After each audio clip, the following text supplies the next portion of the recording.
David Meade.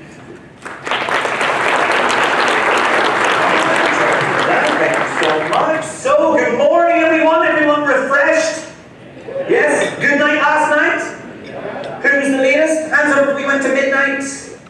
Hands up if we went to 1. Hands up if we literally just stayed in here. Yeah, a few of you did. Well, look, I promised you last night when I did some of the fun mind reading stuff that I would teach you how some of this stuff works. Overwhelmingly, most of my work is teaching organizations the proven principles of persuasion so that you can move in the direction of your stakeholders, so that you can increase the commercial value of your relationships, but also to make sure that if you see an opportunity to improve the way that you're working, to apply the inspirational content that you take away from Rhythm World, how do we make sure that we get the people back in the office to buy into it as well? Day 1 was incredible, and day 2 will raise the bar. But we need to get you warmed up first, so everyone stand up for me. Stand up, stand up, stand up. As I mentioned earlier, almost everything that I do is based on a little bit of body language. As a mind reader, you might not realize it, I learn an awful lot by the way that you shake someone's hand. So in a second, I'm going to have you give someone a handshake. The rule is, please make sure it's not the person to your left or to your right. You're already bored of their anecdotes at this point.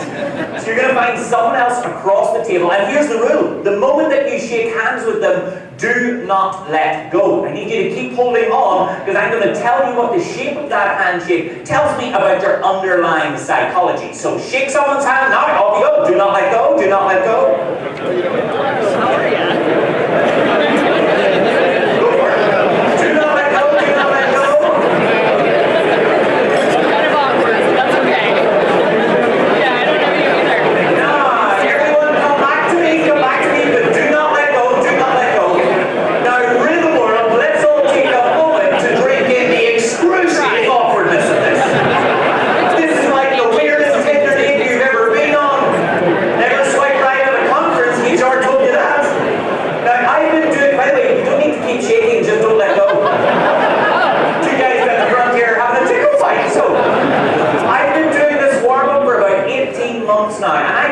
Psychologically, during this, people only ever tend to shake hands with people that they're attracted to. So that's interesting. Now, if you look really carefully, I want everybody to, remember, do not let go, do not let go. I want everyone to repeat loudly and clearly after me. In 3, 2, 1. Peace be with you. Peace be with you. You know, in Northern Ireland, only half the audience get that, but it's still funny. If you look really carefully, the most important part of every handshake is this little fleshy part at the base of the thumb. In roughly 1/3 of handshakes, that fleshy part is not touching the other person's. If that's you, that tells me that you're a really bad decision maker. You're a very wishy-washy person. You're a nightmare to go on a date with. Friday night comes and you say, what do you want to do? I don't know, what do you want to do? You want to go to the movies? I don't know. You want to go to the movies? You deserve to be alone. However, in roughly 70% of handshakes, that fleshy part is touching the other person's. If that's you, give me a big, nice, loud cheer now. Quite aggressive decision makers. You're the type of people who arrive into a room full of strangers, maybe a wedding or a funeral. You don't care about the queue. As soon as you see the buffet come out, you go and grab it. Also tells me you're a very good psychological personality fit to work in the security team in the United Airlines flight, just dragging people off there. Now, if you look very carefully, it's very unusual to get a symmetrical handshake. Usually one hand is rotated slightly above or below the other one. So which one are you? Which one? Which one? Let's see. So if your hand is on the bottom of the handshake, can you a big nice loud cheer now? That tells me you're flexible, reliable, open-minded people. If you see someone at an event like this on their own, you go over, say hello. You don't want them to feel left out. You build that personal connection and that network. If your hand is on the top of the handshake, can you a big nice loud cheer now? Serial killer, sit down. Well, that's true. Scientifically true. Generally, that's a 50-50, but here we have 83% serial killers. So welcome to Denver. For me, when it comes to encouraging our clients clients, leads and prospects, or even just stakeholders inside our business to make decisions, we have to accept that the reason it is so difficult to get them to focus on the decisions that we need from them is that they're busy. They're bombarded with information. The amount of stimuli that comes their way across their desk every day is distracting, and it makes it really challenging for them to focus on what matters. And the biggest one that we struggle with, of course, is procurement. Hands up if people have struggles getting things past procurement in their organizations. Yet, I don't call them the procurement department, I call them the slinky department, because frankly, I don't really see a reason for them existing, but they are fun to push them down the stairs. So, by the way, no one tweet that please, because I've got a procurement conference in December. It's a really good thing. So, I want to see and show you and prove how important it is that we cut through the messaging, that we make it easier for the people that we're dealing with to make decisions, because they're dealing with an awful lot of change in their work and in their space as well. So how do we cut through that white noise? So the biggest challenge that we have, though, is this constant space and spate of change that we have. So I want to test and see how good you all are at dealing with change. We're going to bring up the audio on my laptop, a really simple game. It's an awareness test. One or two of you will have seen it before when we created it about 10 years ago. It went quite viral. So if you have seen it, please don't tell the answer to the person to your left or to your right. You're going to see two teams playing basketball, one team in white, one team in black. Your job will be to count how many times the team in white passed the ball. This is an awareness test. How many passes does the team in white make?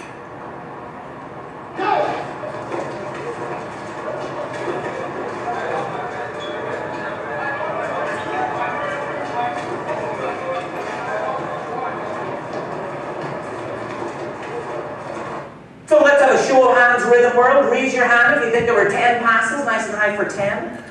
We've got one gentleman there, sir. As you look around the room, you can see you're wrong. But this is your last day as part of it. If you could leave, please. It's a huge disappointment on every level. Not just to us, but to your family. What about 11? Anyone for 11s? Any 11s? We've got a couple of 11s. Anyone for 12? Oh, quite a lot of 12s. Anyone for 13s? Hello, armpits. It is warm, isn't it? I agree. Anyone for 14? If you get 15 or above, please don't raise your hand. That does point to underlying mental health issues. But the correct answer... The answer is 13. Round of applause for those who got 13. Well done, well done, well done. Do you hear that? That's bitterness you hear in that applause. Oh, got it right. Did you? Good for you. Great morning. So the correct answer was 13. If you got that right, congratulations and well done. You're a little better than most people at dealing with change. However... But... did you see the moonwalking bear? Now, same clip again. We're going to rewind it all the way back to the start. This time, watch it without counting.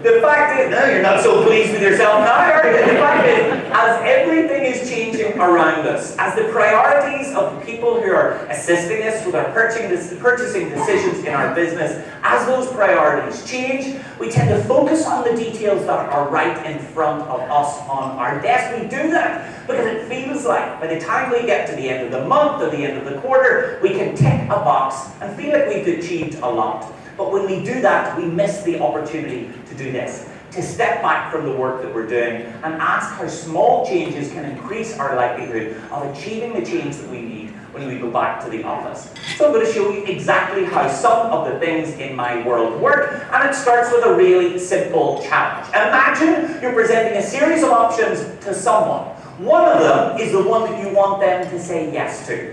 This could be the most profitable one. This could be the easiest one to get off the ground. This could be the one that you will know make the biggest impact to your users if you're a customer. You must always present a series of options. Never go to someone in your business or never go to a customer with just one solution. The evidence shows that our default psychological position is to recoil from that. So always present a few. So for the fun of it, we're saying that it's 5, but it can be any number. Where do you place the one that you want them to say yes to? 1, 2, 3, 4, or 5. If you get this right, you are a little over 300% more likely to get a yes. Same information, just presented in a different order. I'm going to give you 1 minute around your tables. Talk to the person to your left or to your right. Your time starts now. Off you go.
Position number 2, nice and high, let's see, position number 2. Position number 3, position number 4, and position number 5. Okay, well look, we have a really good spread of answers. Let's use mic number 5 and speak to a couple of people in the audience. This gentleman here, if you could stand up for me. Hiya, nice and loudly into the mic. What's your name, sir? Mason. Mason, everybody say hi, Mason. Hi. And we have a black lanyard, so thank you for joining us for the first time. Mason, what did you discuss around your table? What do you think?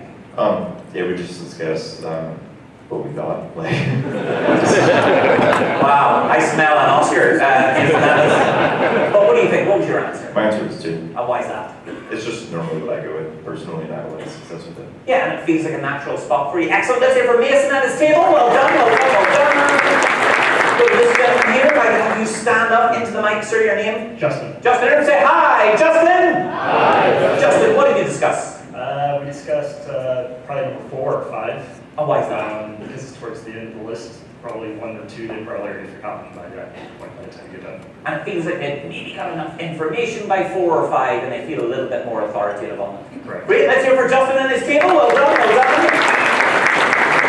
Well, let me tell you the answer. The answer is you are a teeny bit over 300% more likely to get a yes if you place it in position number 3. So round of applause for those who got number 3. Well done, well done, well done. You hear that? That bitterness is turning into anger. Oh, you got the basketball one too. Did you? Good for you. Can I get an earlier flight home? So let me tell you why it's position number 3. We know position number 1, psychologically, in every study where this has been tested, is always a disappointment.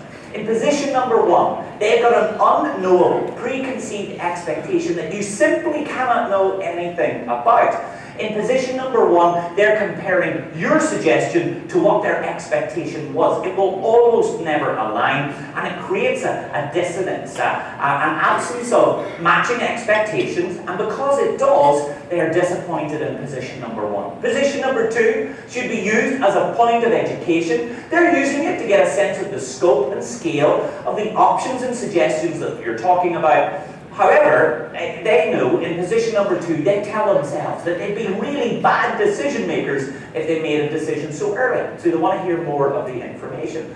In position number 3, we know there are 9 psychological reasons why it's number 3, but I'll tell you the 2 most interesting. The first thing is, as human beings, we can only really hold 3 pieces of information in our mind at one time. If you think about it, The whole world is divided into threes. Good, better, best, first, second, third, Father, Son, the Holy Spirit, gold, silver, blonde. I almost said gold, silver, blonde there. I don't know, that's a different talk. We can get Dr. Freud on line 6. Gold, silver, bronze. So we know that the world is divided into three because in our brain we can rank those. We can give them weighting. However, the minute that a fourth is introduced, our brain needs to create a matrix, which is much more difficult for us to make a reasoned decision. The other reason that matters is in position number 3, they feel like subject experts in the area. They feel like you've got too much skin in the game, but from their bird's eye view, they can see it so much more clearly. In position number 4, we've talked about it's too much information. And in position number 5, we know they only remember somewhere between 4 and 7% of the information that we talk about. So always number 3. Now this doesn't guarantee a yes. It's just, I only present research that I know works with most people, most of the time, in most situations, with most products. If you're into the science of it, it's called statistical significance, so that means we know it works in 83% of scenarios. But some of the rest do work as well. They do nudge this in the right direction, though. Now, I get loads of questions. I mean, not here, but I'll tell you what those type of questions are. Some people say, well, what if I've got 7 or 8 or 9 options? Well, 3 is still the magic number. Some people say, well, if I've only got 1 or 2, well, make one up and put it at the start. They're not going to pick it anyway.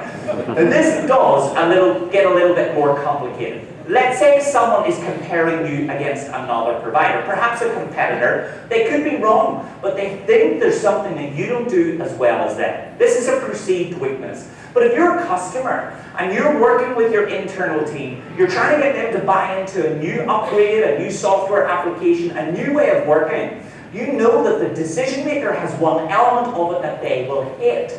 Well, where do you talk about that weakness? Is it more persuasive to do it at the beginning or at the end? If you get this right, you are 280% more likely to get a yes. So what do you think? I'm going to give you 60 seconds around your tables. Bad news, early or late, your time starts now. Off you go.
Funeral, but it was Ireland. And we love a good death, honestly. They're some of our best parties. And I spoke to an aunt of mine and I said, hey, what do you think is going to happen with Brexit? And she said, well, I voted leave. And look, my family is divided in two. Half voted Remain, half voted leave. But I was surprised that she voted leave because I thought she would be a Remainer. I said, oh, why did you do that? And she said, well, I weighed up all of the options, I thought it through, and I decided when I got to the ballot box that I wanted to leave things just the way they are. I'm not kidding, that's what she said. I swear to you now, like she's in her 90s, and I'm trying to work out, do I tell her now? Because there's a dead body right there, do I tell her? Anyway, it's not a joke, it genuinely happened. So, the correct answer is always. You are about 280% more likely to get a yes if you put the weakness early. So round of applause if you got early. Well done.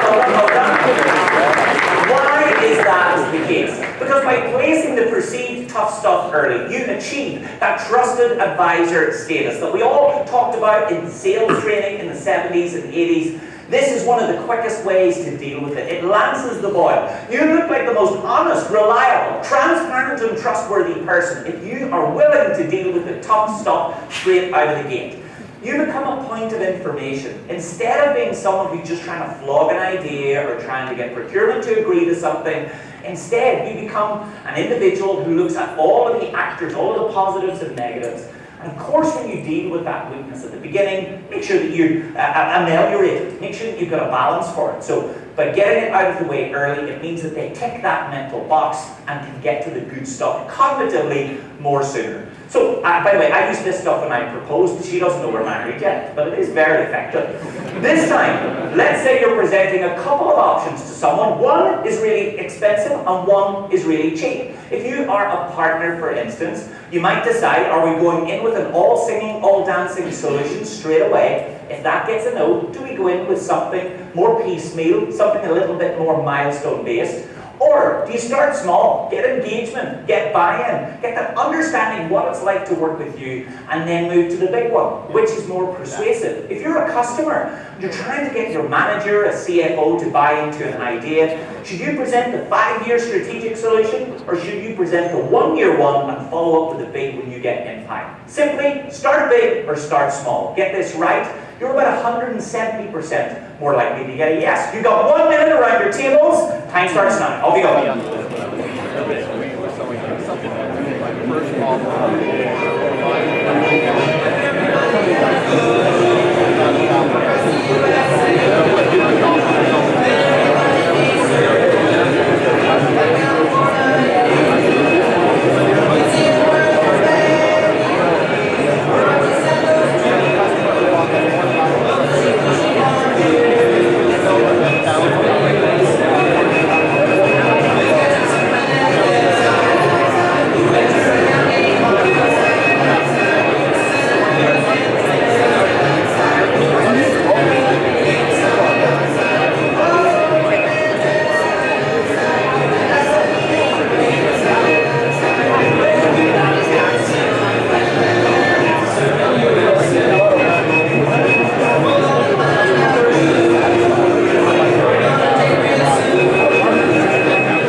What are you going to sing for us, Jacqueline?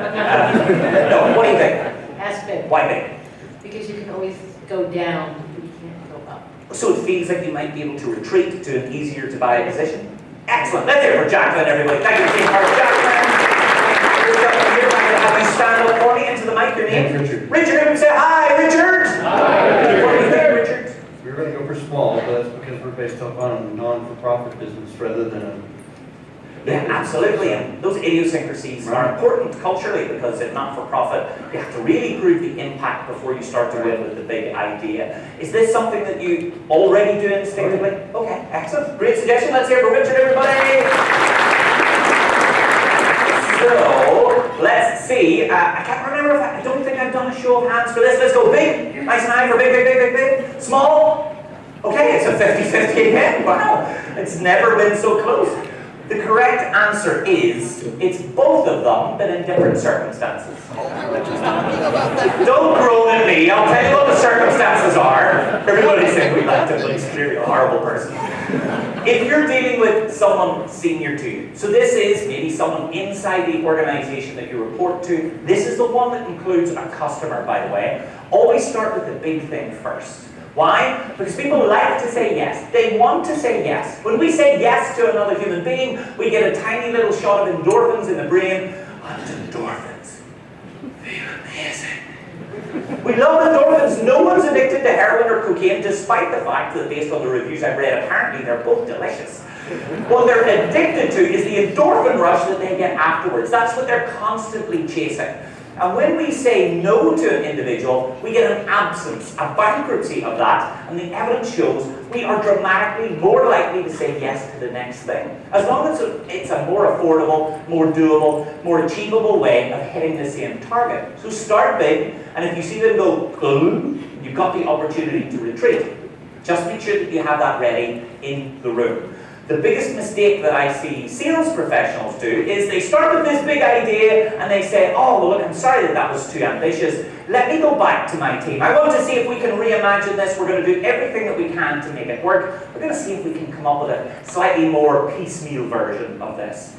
The minute that you do that, you lose energy, you lose impact, and you significantly reduce your likelihood of hearing that yes. You have to have the cheaper alternative, or the more doable alternative, ready inside the room. The original researcher that looked at this at ASU said that if you retreat in the moment, you win. If you retreat from the moment, you lose.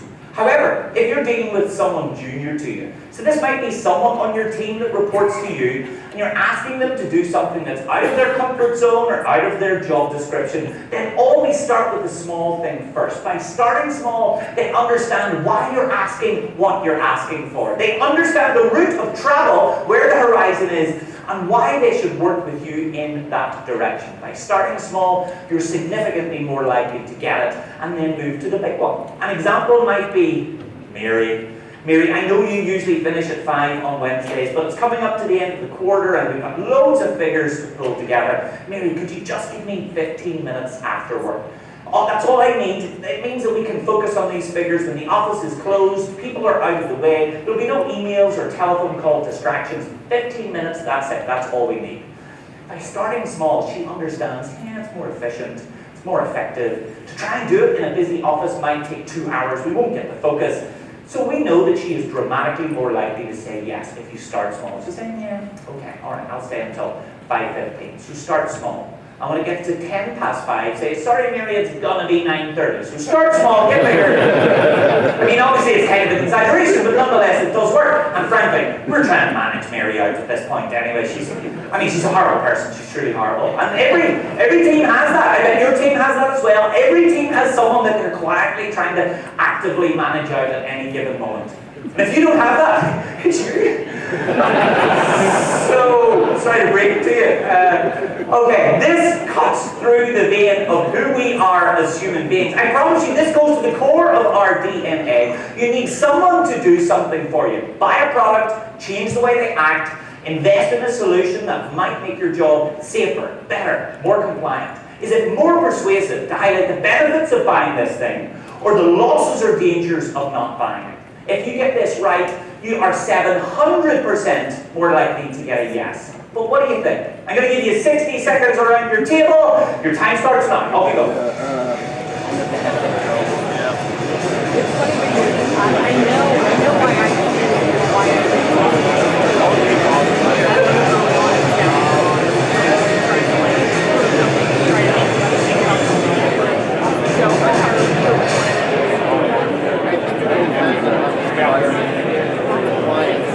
You're like, hey, look, we got this extra thing. What do you need? No, we don't. It's so cool. It says here, too. no, we need to Trust me, no one wants me to leave right now. No, I know. I was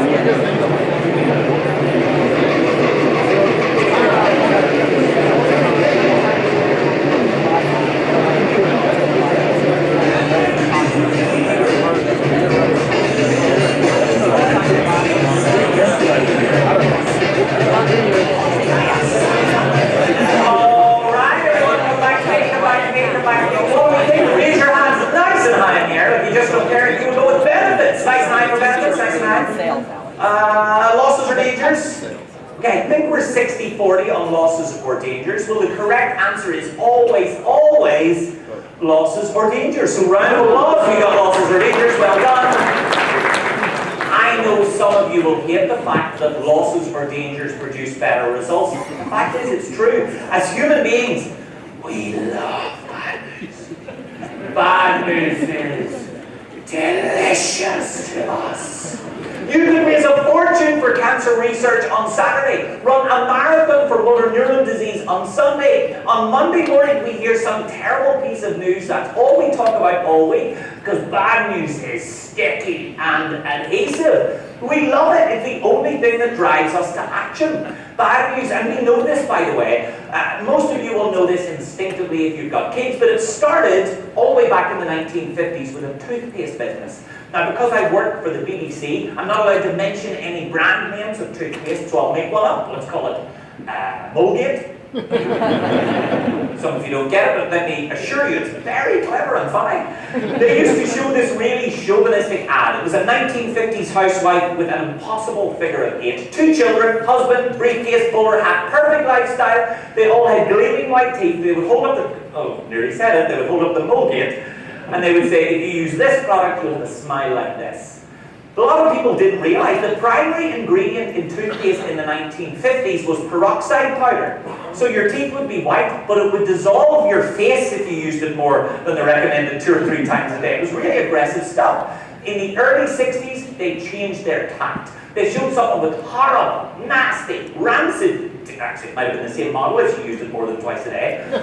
They said, if you don't use this product, you'll have a smile like this. They became the market leader, and in many territories, they still are. Because we love bad news. And if you've got kids, you know this already. Hands up if you've got kids. Hands up. A couple of you not sure. I can help you find it afterwards. There's a mind reading thing I can do. It's a different invoice, but it is spot on. I'm like an Irish Mary Povich.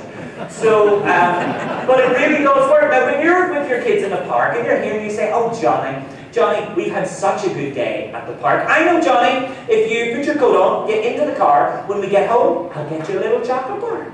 What happens? Nothing. Johnny still stays at the bottom of the slide kicking the shins of the ginger girl that he fancies. Parents don't motivate us and they never have, and that's not what any of you say to Johnny anyway. Tell the truth. What you actually say is you say, Johnny, we're leaving you here. Johnny, bye. Okay, you're going to be kidnapped. Johnny, have a lovely day. 20 minutes from now, you're going to be in the trunk of someone's car, Johnny. I hope you got a cereal bar. We loved you, Johnny, but we will love again, Johnny.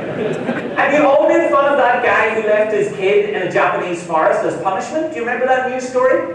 You were all like, oh, that's terrible, that's awful. You've all done that?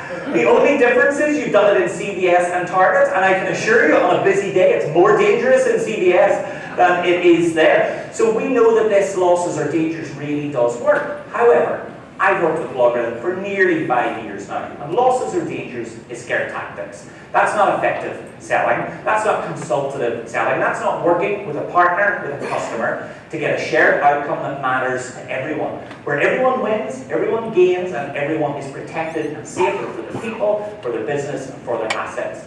Losses or dangers might work, but it's not the right thing to do.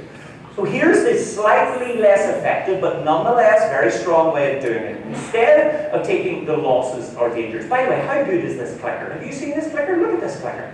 Holy, look what I can do with this thing. Look at this. I've got 2 kids. Getting this clicker was one of the top 3 days of my life. What a clicker! I can even zoom in. Will you see what I can do?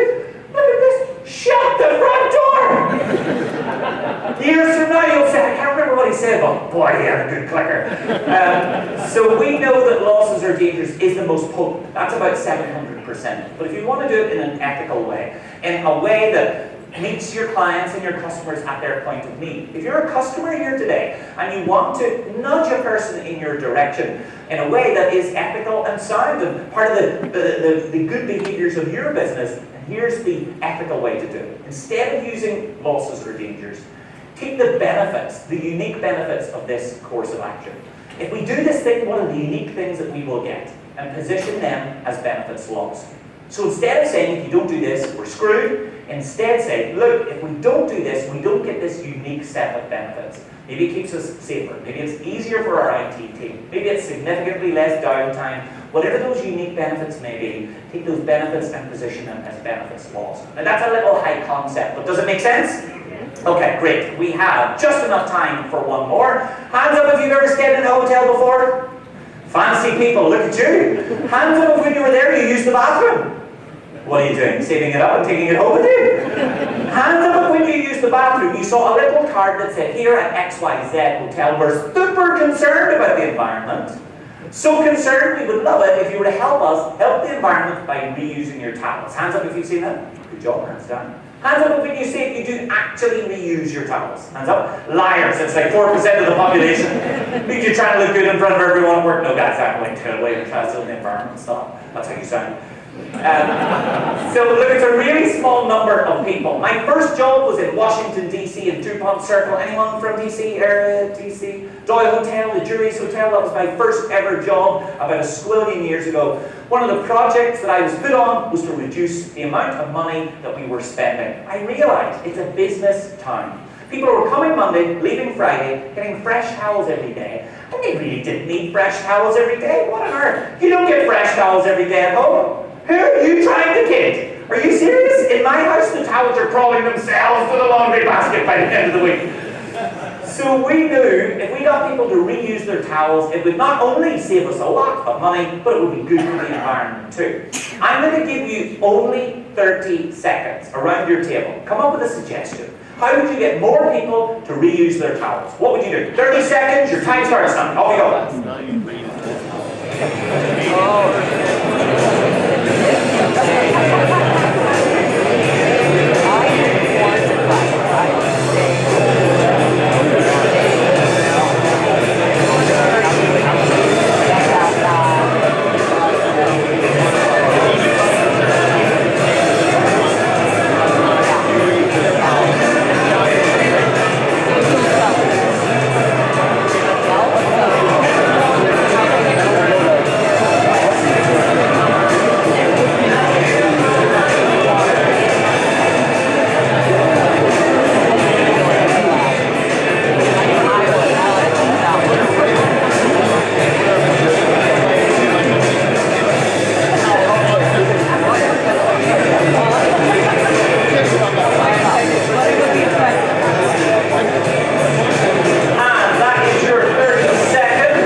First, I have to charge like $5 down for.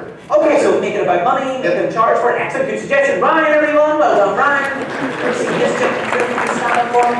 Get into the mic. Your name is? Kevin. Kevin, everyone say hi, Kevin. Hi. What do you think, Kevin? What did you discuss? We're saying we can't guarantee the next towel's clean.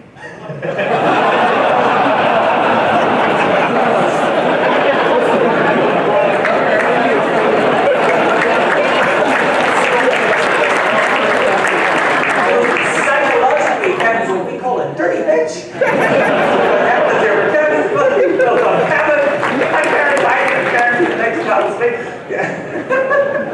Okay, can't wait to stay at your house. Okay, I'm going to tell you the answer. I'm going to talk over this video. So my friends at the desk are going to balance the audio so you can hear both. Because as human beings, we are herd animals.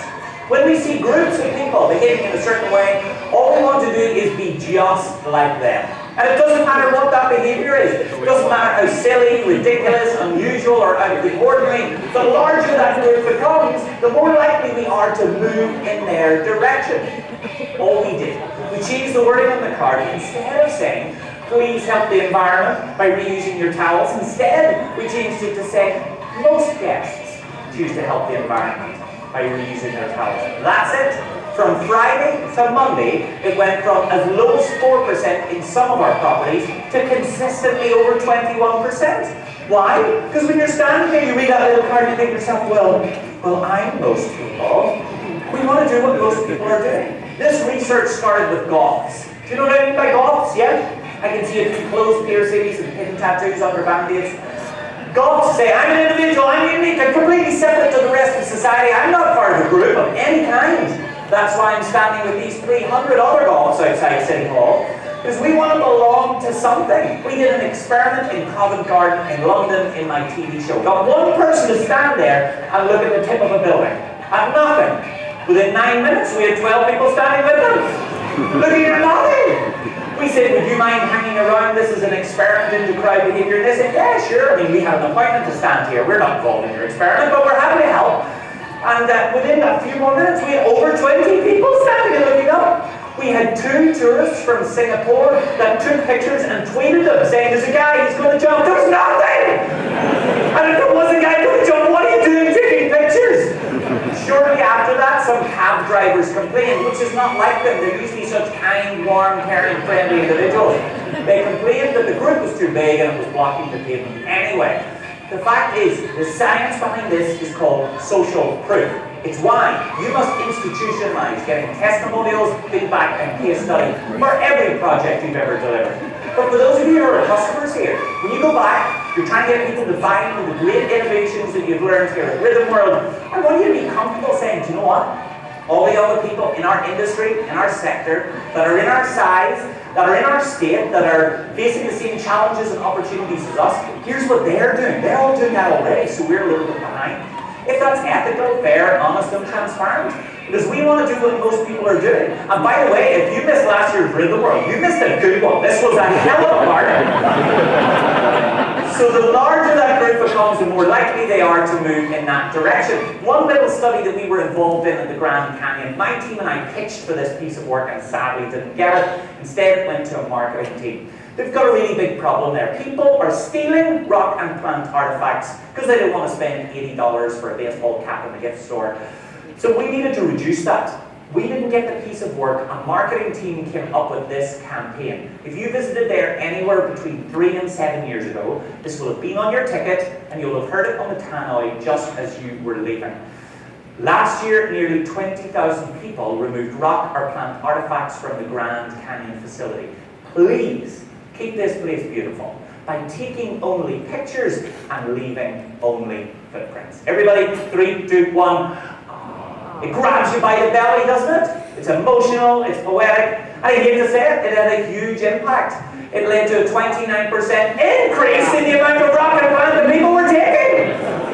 It worsened the problem, because look at what the sign said. The sign said last year 20,000 people. People were like, absolutely. 20,000 sounds like most people. Of course it's not. It's a fraction of a fraction. People were coming from Northern Ireland, filling Tupperware and selling them on eBay. We have to be really careful about how we use these techniques. So everyone, get out your cell phone for me now. Everyone get out your cell phone. If you'd like to get all of these slides, I've got a cool, clever way of sending it through to your phone now. It gets through to you instantaneously. You'll also get a little newsletter from me once a month. If you don't like it, unsubscribe. It's easy. But you'll get all of these slides straight away. So you can take this content and share it with your team. Send any email to learn@davidmeade.co.uk. If you do this at any point in the next 30 or 40 minutes, you'll get the slides sent back straight away. If you don't do it quickly, then you'll not get it. You'll get slides. My next event is in India, in New Delhi, believe it or not. Not in Old Delhi, because it's massively overrated. We're going to New Delhi. So send that to learn@davidmeade.co.uk, and the slides will come instantly back. But please share these with all of your team. These tiny changes make a huge difference. But today, you're going to learn loads of techniques that will help you make a huge difference to your ability to do your best work. And here to talk us through some of those objectives, please welcome back to the stage my brother from another mother, it's Arthur.